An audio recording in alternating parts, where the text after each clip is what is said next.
Dividing we will go today. Learning to divide with decimals. Make sure you have today's date and page number also written down. All right, keep her moving. Here's our warm-up. You got 3 problems. They look real difficult. Showing me your long division skills. Come back when you're done. I'll let you know that all 3 of these are going to have a whole number answer. Here are the answers I hope you came up with for questions 1, 2, and 3.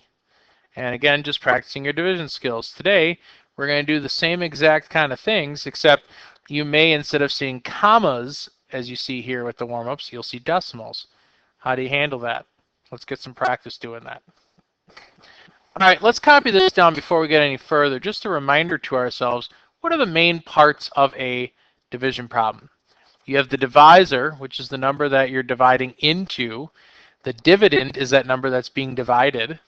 And the quotient, that's your answer. So write those down before moving on so we can remember those parts. All right, let's start out with a nice simple one. We're going to divide 84 hundredths by 3. So you just set up your decimal or your division just like we always have. Place the decimal point in the quotient directly above the decimal point before you get started. So here's what it would actually look like if I kind of hid some of these numbers. Now you can see the decimal in the quotient, and I left the 0 up there because I figured that's just showing you that we have 0. So you know 3 divided by 0 doesn't work, so you put the 0 up there. Now you're on to the next place value, which is the 8. You know that 3 can go into 8. Don't think 3 into 84, just 3 into 8. 3 will go into 8 twice, right? 3 times 2 is 6.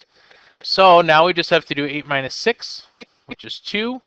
Then you bring down the 4, and now you can think to yourself, how many times will 3 go into 24? And you know that that will go in 7 times. Oh, I heard someone go, no, that's not right. You're correct. It's 8 times. Thank you. And 3 times 8 is 24. So the nice thing is with this problem, you end with a 0, and you know that you're done. So the answer to this is 28 hundredths. Since you already put the decimal in the quotient, it makes it real easy to move it from the dividend up to the quotient with your answer. Copy this down so you have an example before we move on and look at another example. So for this one, we're going to work the whole way through it. We have 3 and 56 hundredths divided by 4. So if I rewrite this problem, this is what it looks like. So I'm going to put the decimal again right away up in the top. And what I'm going to do is I'm going to cover up the 5 and the 6. And I'm going to see that, actually let's do that. There, that works. When I cover up the 3, I notice that 4 doesn't go into 3. So right away, I'm going to put a 0 up there. So I know that our answer is going to be less than 1. So now I slide this box that I made over here. And now we can see that we're looking at how many times 4 goes into 35. And you start going through your multiples of 4. If it could be one more, that would work out perfectly for 9, but it doesn't. So you know that 4 times 8 is the number you're looking for, which is 32. So after we subtract that down, we'll see that we have a remainder of 3. So now we're going to take our box and slide it over. And we're going to see now that we're going to be bringing down a 6. Here we go. 4 goes into 36 evenly. We know that 4 times 9 is 36. So when we go to subtract this, we now have 0 left over. So we're done. So 3 and 56 hundredths divided by 4, the answer is 89 hundredths. Hopefully you're catching on to this. Copy this down if you want. All right, 10, 11, 12, and 13 are the problems that you're going to now do on your own. If you want to pause the video and do 10 on your own, you can. Otherwise, I'm going to do it with you. 11, 12, and 13 you will do for sure. So let's go ahead and look at number 10. So again, I like to rewrite my problems so that they look a little cleaner when I'm trying to work with them. So here's how it should look. And again, I'm having fun making these boxes. So I'm going to see that 7 doesn't go into 0, so I put that down right away. I'm going to make sure I have the decimal point. Now, we slide this over, and we see 7 does go into 9, goes in once, and when I subtract, I'm left with 2. Now I'm going to slide up my box out of the way, and I'm going to see now I have to bring down a 1. And 7 goes into 21 3 times, which is even, with no remainder, so that's our answer, 13 hundredths. Okay, probably something you could do in your head. I don't know, maybe, maybe not, but still be showing your work. Come back with 11, 12, and 13 all finished. And you can see that all three answers we have are decimals. Hopefully you got the same answers that I did, because if you did, you got them right. All right, let's get moving on. If you still are struggling, I have some other problems we can try here at the bottom, or if you want to try them for fun, go ahead. You can see order of operations are important for those three, because you're going to have to do some adding or subtracting in the parentheses first before dividing by 5, 5, and 4. All right, let's get moving. Okay, example 2 is plug and chug problems. So we're going to see here that it's telling us that we're going to divide 936 thousandths divided by x. So it's a plug and chug problem. We're going to plug in for x 9. So the first thing you do is you substitute the x for a 9. And then what you're going to do is you're going to solve. So I am going to show you kind of how to do this step by step. But first, what I need to do is make some of these numbers disappear. Now that I used my witchcraft to make those numbers disappear, let's go through these problems. So again, we're going to try to work our way from left to right, doing small baby steps. So with more witchcraft, I made a box. And I'm going to see that if I go all the way over here, will 9 go into 0? Obviously not. That's why I put a 0. And the decimal point's there already. Now I'm going to see, can 9 go into 9? Of course 9 can go into 9. 9 times 1 is 9. And when we show our work, we're left with 0. All right, let's slide over to see what we got to deal with here. We have a 3. So when we bring down the 3, we realize that 9 doesn't go into 3. So what are you stuck with doing here? Well, you're looking to see what the next number is to bring down. Well, before we do that, though, understand that sometimes, because you can't do anything, right away you got to put a 0 up in that placeholder to show I couldn't do anything. So now we can scroll over and we have a 6. So we bring down the 6, and now we can do 9 into 36. 9 goes into 36 evenly 4 times. So 9 times 4 being 36, you know you have no remainder. So here's a problem where you're going to get 104 thousandths for the answer. Most people, when they make a mistake, it's because they forgot to put that 0. It looks like a terrible 0, but you can see my 0 there in the hundredths place value. A lot of times, if you get it wrong, it's 0.14. You always have to make sure you're going step by step and not trying to rush your work. That's usually when you make the mistakes. Okay. Have this down as an example before moving on so you can have a good example of one of these plug and chug problems. Okay, I'm going to leave my witchcraft box there as we work through here. So again, we're dealing with 0.936. This time we're plugging and chugging 18 in to be able to solve this. So I got the 1 there. Might as well put the 8 next to it.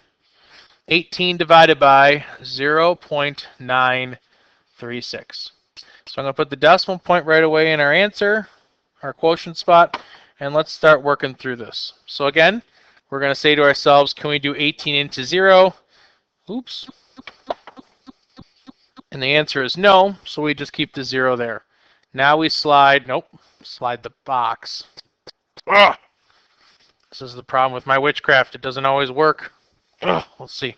So now we slide the box over and we say, will 18 go into 9? No, it will not, so we have to slide it one more time. Whenever you slide and don't do anything, though, make sure you put a 0 in that placeholder. So now we're looking at 18 into 93. And you got to use some of your ingenuity to see if it'll work. So just start thinking, well, 18 times 1 is 18. 18 times 2 is 36. And when we figure out finally that 18 will go into 93, it goes in 5 times.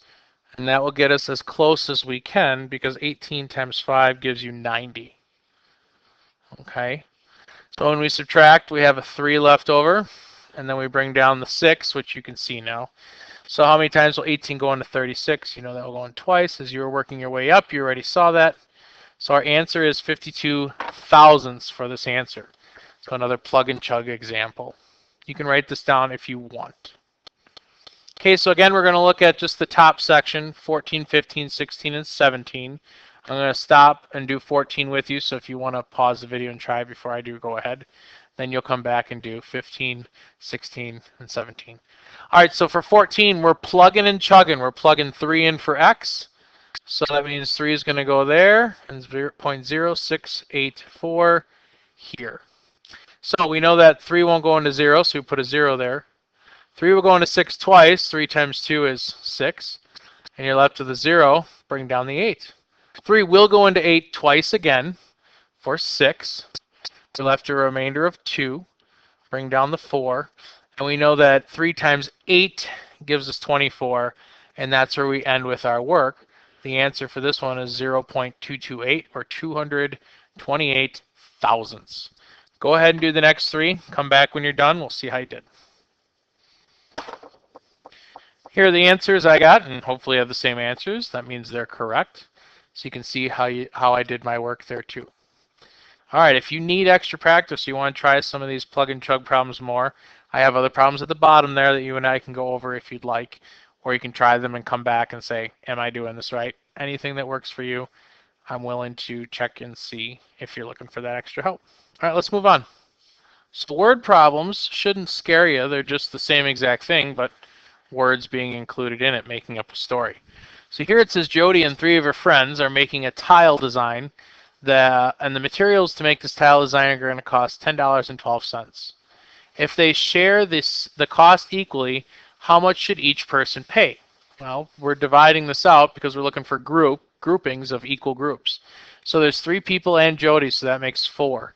That's how I got $10.12 divided by 4. So you just work through your work like I did here. You see that 4 won't go into 1, but 4 will go into 10 twice. So you put the 2, and then when you subtract, you have a remainder of 2. Keep that decimal there and bring down the 1, and so on and so on. You'll find out that each person is going to have to pay $2.53 to be able to do this project. So don't let a word problem scare you. It's the same kind of thing. You can copy this down if you want. And then here you go. I want you to try number 18 at the top on your own.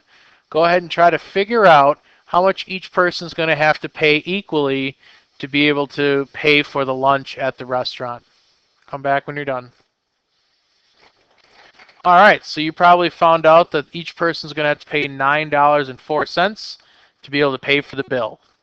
Now, in real life, you'd probably just use a calculator, but what if you didn't have a calculator? At least you have a pen or pencil there that you can work this out. Okay, let's move on. Here's your box of thought. Just 2 problems today, not too difficult. Go ahead and do your best to answer these in full sentence form. All right, here is your quiz. 5 questions. Do your best, and just as I did in the previous lesson, let me remind you that you're going to have to show your work. Okay. And that's our lesson for today. We'll see you next time. Next time we're going to deal with dividing more, but next time it's going to be dividing decimals and decimals. We'll talk about what you got to do for that.